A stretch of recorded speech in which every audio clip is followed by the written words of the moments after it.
Saturday's debate was Pulp Fiction meets politics as Christie became the hired hitman for all those forgotten governors to pick off the upstart rube, that is Rubio. He sliced them up like a Benihana chef. I'm proud of my service in the United States Senate. Let's dispel once and for all with this fiction that Barack Obama doesn't know what he's doing. He knows exactly what he's doing. Barack Obama is undertaking a systematic effort to change this country. You have not been involved in a consequential decision where you had to be held accountable. You just simply haven't. When you're President of the United States, when you're a governor of a state, the memorized 30-second speech where you talk about how great America is at the end of it doesn't solve one problem for one person. They expect you to plow the snow. Chris, your state got hit by a massive snowstorm 2 weeks ago. You didn't even want to go back. Here's the bottom line. This notion that Barack Obama doesn't know what he's doing is just not true. There it is. He knows exactly what he's doing. There it is, the memorized 25-second speech. Well, that's there the it is, reason everybody. why this camp... Whoa, that'll leave a mark. Now, Christie's right. Governors run states the size of France, which is why they matter. It's why he, Kasich, Bush, and even Jim Gilmore would destroy the grim geriatrics on the Democratic side. But get this, no one cares. You can say governors matter, but who's leading the pack right now? Our favorite celebrity landlord, which raises the big point. While Christie's right about the governors, I'd get it if he had shown that same bravado toward an even less experienced candidate, that is Trump. But he's right about Marco's robotics. Rubio makes C-3PO look looser than a meth head's teeth. But he's not the only repeater who repeats stuff. I'm the first one that said, build a wall, China. Build the wall, China. To build a wall, China. So where was Chris then? Probably doing this. 7 years as a federal prosecutor. And as a prosecutor for 7 years, former federal prosecutor on the stage. So Christie picked on the new kid, Rubio, but steered clear of the big man on campus. That was Trump. Was it on purpose? Chris may have eaten Rubio's lunch, but Trump's been drinking Christie's shake for months, stealing his alpha male thunder and keeping Double C in a cage with his own bluntness. Could it be Christie avoided Trump out of fear or out of friendship? Who knows? What I do know is saying that you don't want another young, likable senator as a candidate may be a mistake. Obama, a progressive, still won twice. That's huge, a huge success, though not our kind of success. But maybe it should be for once. Oh, thoughtful. KG, good to see you over there. Hey, how's it going? How's the weather over there? It's great. You know, my feet are numb. Okay, are your feet touching the ground? Thank you, little person. All right. Big setback for Marco? Listen, I thought the debate Saturday night was fantastic. I watched the pregame on it, the coverage after, the whole thing. Really, I think some fantastic performances. In particular, the three governors stood out like three skilled tenors. You know, they really were working in concert together. They had a harmonious voice, and it was all about trying to take out Marco Rubio. Cruz, even though they could say the same thing about him, he seemed to go unscathed because the focus was on Marco, who had had the momentum coming out, of course, of Iowa, with the big kind of surprise in terms of how well he did in third place. Definitely, I think that hurt Marco Rubio. It made people think about, you know, hey, maybe he should be VP versus president, and that sort of thing. Hey, Eric, was that good for Christie? I think it was good for everyone except Marco Rubio. Yeah. Literally everyone except Marco Rubio. Yeah. I think what Christie did was profound and effective, and I think it opened the field up to anyone who's not Donald Trump. Right. In other words, anyone could take second or third now. It looked like Marco Rubio was going to be the clear favorite to take second place. They're going to fight it out for third. I don't know it hurt Rubio that much in general. I mean, because we do hear the same talking points over and over and over again, like you point out in your monologue.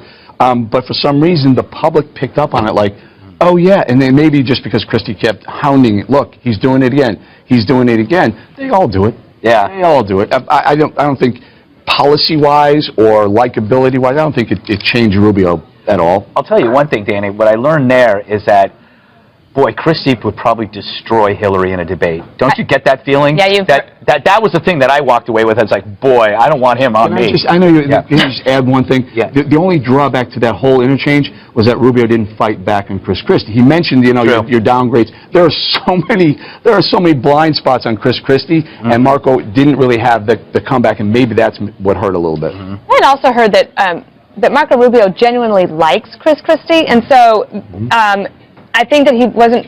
When you really like somebody, it might be hard to take a shot at him. But politics, timing is everything. So Christie took his opportunity, saw it, and he hit him. Although I'm going to agree with Eric that I don't know how much it will actually hurt, because I was reading today about some reports, local reporters who had been following all of the candidates around, and they just have like little blog posts. Yeah. And if you look over the course of time, if it holds true that you still need to try to reach every voter 5 times in New Hampshire, then I don't know if that one debate moment could erase a personal touch from a candidate, from any of them.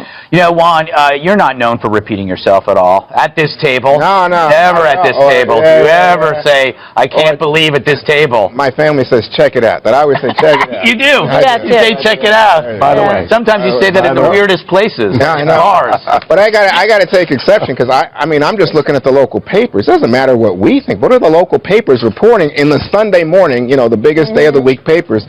Boston Herald, choke, describing Rubio's performance. The Conway Daily Sun, someone looked like they wound him up and pushed play. Yeah. Right? I mean, and the New Hampshire Union Leader, rocked. Rubio rocked. National Review, Rubio hit a granite wall. I mean, that's pretty condemning coming from conservative news outlets about his performance. But remember, in Des Moines, the morning paper had Cruz after the debate. The headline was that Cruz had such a rough debate, he went on to win. No, but I think that's a different audience, a different electorate. The electorate here is so undecided, Dana. I mean, I think they say 40% and all, but among Republicans, a third have yet to make up their mind. I think in Iowa, you had that evangelical bloc that was in place questioning whether is it going to be Carson, Cruz. So I didn't think it has as much effect there in a values argument. Here, I think it's a little different, and what's just really striking to me is that if you come to the heart of Rubio's message to the voters, which is, I'm electable, I am the best Republican you can put up against Clinton or Sanders, I think they really penetrated that argument by saying, well, if you're so experienced, do you know how to make a decision? Have you been there before? Or are you just like, and I'm using Republican language here, Gregory, are you just like that first-term Senator Obama? But you know what? I thought Christie came off very seasoned, very experienced. He gave a master You're a prosecutor, Kimberly. As a prosecutor, he just, you know, that was devastating. It was like a devastating cross-examination. And I think, quite frankly, Marco was taken aback, surprised. I kind of caught off guard by the ferocity. But if you heard, Rubio should have been able to think on his feet. There's 2 or 3 things you could, he should have been able to think of his feet. You can go back on the downgrades, the state downgrades. You can go back in the job situation, the state of New Jersey, another one, where he is on the Second Amendment. Even some judges. Well, and you know what surprised me? Jana, you said they're close, but I remember that Marco Rubio ran an early ad against Chris Christie on Bridgegate, that it was a nasty ad, and I think, you know, how boys... or from his... No, it was from him, and I think the boys can get mad at each other. You just witnessed payback. Why do you think Christie didn't do the same to Trump in the beginning? Because, like, remember, he let Trump go for months, and I think that's why Christie's out of it, because Christie never faced Trump up front, because remember, Trump out-blunted Christie. Like, everybody said Christie was going to come in and blow the doors off, and in came Trump, who did that. Yeah. So then, why didn't Christie go after him? Was he scared? Or maybe he just didn't take him that seriously. A lot of us underestimated Trump. Or Christie goes after people he knows can't counterpunch him or won't counterpunch. Right, which is why he's seen as a bully, which is why, like, the first caller into Rush Limbaugh's show today said, Chris Christie makes me embarrassed to be a Republican. Wow. Okay, and then, so I don't know how... Were you the first caller? No. No, I didn't have a chance. I was on the plane. Oh, exactly. Well, can we move on to, let's talk about the moment in the debate between Donald Trump and Jeb, where they discussed something that most people never ever talked about before, which is eminent domain, and now everybody's becoming an expert on eminent domain. I think we might have that somewhere over there. Eminent domain is an absolute necessity for a country, for our country. Without it, you wouldn't have roads, you wouldn't have hospitals, you wouldn't have anything. What Donald Trump did was use eminent domain to try to take the property of an elderly woman on the Strip in Atlantic City. That is not public purpose. That is downright wrong. He wants to be a tough guy. Very well. How tough is it to take property from an elderly woman? Let me talk. Quiet. How tough is it? A lot of times... That was a pretty fiery back and forth, KG. Yeah, I mean, definitely. It got heated, and then you heard the boos, and then Trump turned it around. So Bush had a good point he was trying to make, and then he said, oh, you know, they're making points because these are all paid seats and lobbyists and people who are getting, you know, the benefit of coming in for this campaign, for the debate to be able to get a seat. So then afterwards, the media made the point to try to raise the issue about the 74-year-old woman with the limo parking lot. You know, that I think could have been very effective. He started to do it, but he was kind of cut off at the pass. But it was good to see him fire it up and get back after it. I mean, it definitely felt like all the governors had the B-12 shots. Do you want to? We have some tape of Bush and Trump trading jabs on various shows. Let's show that too. It is a sign of real weakness when you call John McCain or Leo Thorsness or anybody else that was a POW who served this country in a way that should be admired, American heroes, calling them losers. Donald Trump, you're the loser. I never called John McCain a loser. I don't know who Leo is, so he's making some other name, probably an American hero, and he made that up. Look at Jeb. Jeb's a loser. He thinks if he attacks me, that's going to show he's tough, but every time he attacks me, he melts like butter. Yeah. All right. Everybody's calling each other losers. Does this help either of them? I don't know. I can't believe it's not butter. Can I weigh in on the eminent domain argument? Yeah.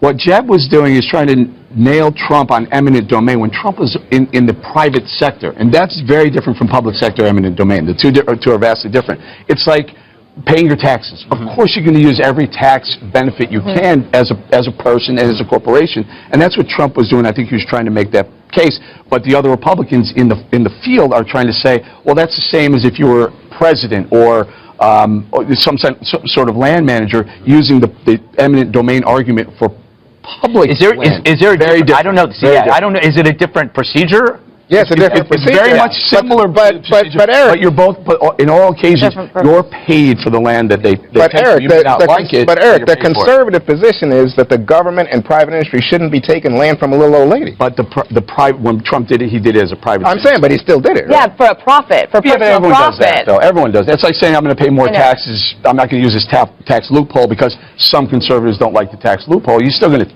take it. You know, Gregory, I thought one thing that stood out to me was that Trump was not the center of this debate. Yeah. That Trump was back in the action. That's right? why he did well, I thought. Well, it's almost like he was like very quiet, like he was. He didn't have to do anything. Well, he doesn't want it to become a three-person race. In a three-person race, it's harder for him. So I think that's why he was stroking the egos of Carson and Christie all week. Because it helps him if it's messy in New Hampshire tomorrow night in terms of how the vote turns out. Then it goes on to South Carolina and further, and that's where Trump thinks that he can do better.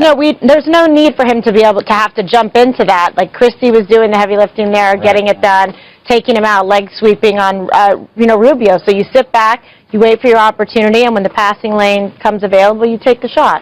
We got to move on. I know, but the best part of the debate for me, and I think for everybody agree, was David Muir's hair. Always good. It was perfect. I wanted to run my fingers through it again. No. The best part of the debate was the entrance. That was crazy. The entrance was amazing. Crazy. That was incredible, and it was. You don't want to make fun of it because you never know that could happen to you. That was me on the dating game. And I will tell you, if you're a Republican, you're going to be in front of a debate, especially with ABC or NBC or someone else. Have the answer to who's going to win the Super Bowl. I mean, they across the board. But look at Ben Carson, man. I don't know what they did to him. He looked so awkward. He didn't hear it. And then Trump, and then Bush comes by and smacks Trump on the back like, yeah, you're back here, buddy. All right. Up next, we're going to